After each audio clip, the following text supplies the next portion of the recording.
livro Senda para Deus, capítulo 5, O Tempo do Senhor. O espírito comunicante a nos trazer essa mensagem é o irmão X. Vamos ouvir?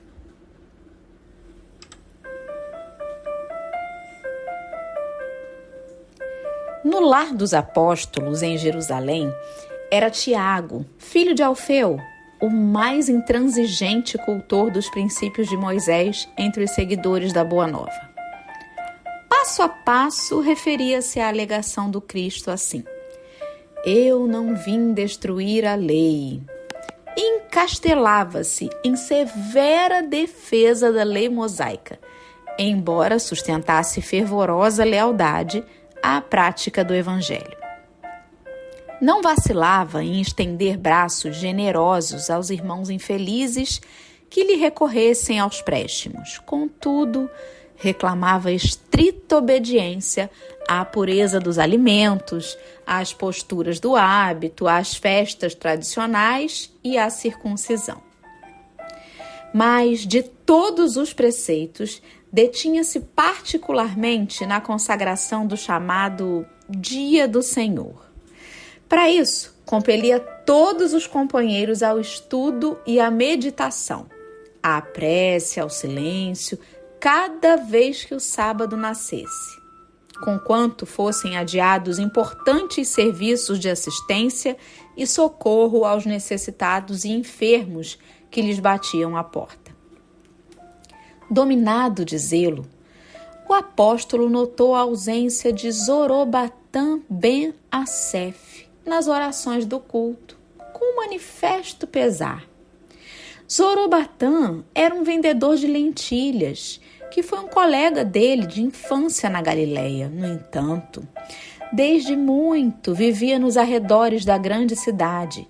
Era viúvo e sem filhos e prestava desinteressado auxílio ao movimento apostólico.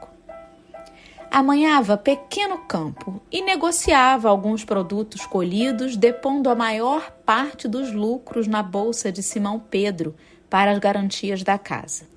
Entretanto, se vinha à instituição, suarento e cansado nas horas de trabalho exaustivo, era ele, nos instantes da prece, o faltoso renitente.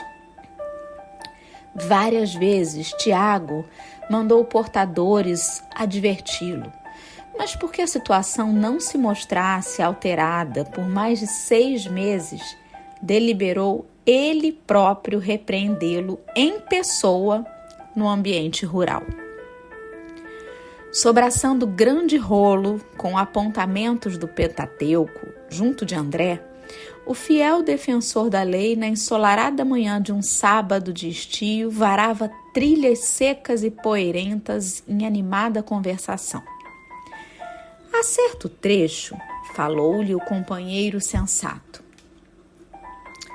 Tiago, consideras então que um crente sincero como Zorobabã seja passível de reprimenda simplesmente porque não nos partilha as assembleias? Não tanto por isso, volveu Tiago, dando ênfase aos conceitos. Ele não apenas nos esquece o refúgio, mas também foge de respeitar o 3º mandamento. Empregados e vizinhos do seu campo avisam-lhe toda semana que ele passa os sábados inteiros em atividade intensiva, recebendo auxiliares adventícios que lhe revolvem os celeiros e as terras. E o diálogo continuou. Não se trata, porém, de abnegado amigo das boas obras? Sem dúvida. E creio igualmente que a fé sem obras é morta em si mesma. Contudo, a lei determina que seja santificado o sábado, o tempo do Senhor. E o próprio Jesus não curou nos dias de sábado? Não podemos discutir os desígnios do Mestre, de vez que a nós cabe apenas referenciá-lo.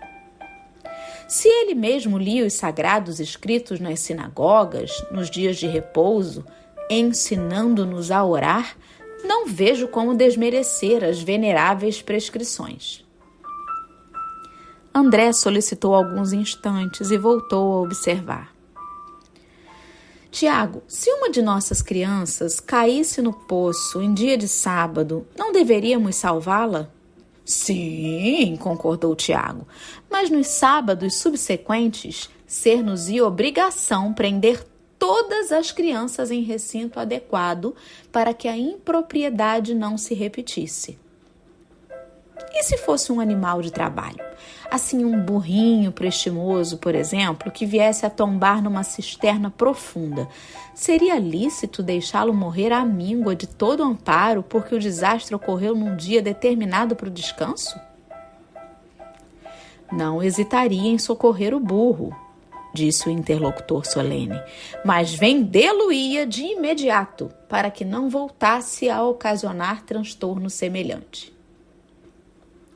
Nesse ponto do entendimento, a pequena casa de Zorobatã surgiu à vista. No átrio limpo e singelo, erguia-se mesa tosca e junto à mesa, magras mulheres lavavam pratos de madeira. Velhos doentes arrastavam-se em torno, enquanto meninos esquálidos traziam frutos do depósito de provisões. Apesar da pobreza em derredor, todos os semblantes irradiavam alegria. A curta distância, Tiago viu Zorobatã, que vinha do interior carregando uma vasilha enorme e fumegante. Surpreendido, escutou-lhe a palavra, chamando os presentes para a sopa que oferecia de forma gratuita, ao mesmo tempo que tornava à cozinha para buscar nova remessa.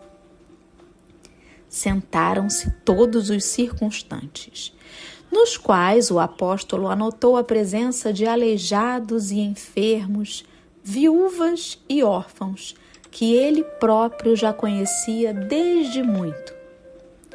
Aproximou-se, no entanto, da porta e esperava que o amigo regressasse ao pátio de modo a exprimir-lhe a desaprovação que rugia na alma, quando viu Zorobatã sair da intimidade doméstica, arfando de cansaço ao peso de um recipiente ainda maior.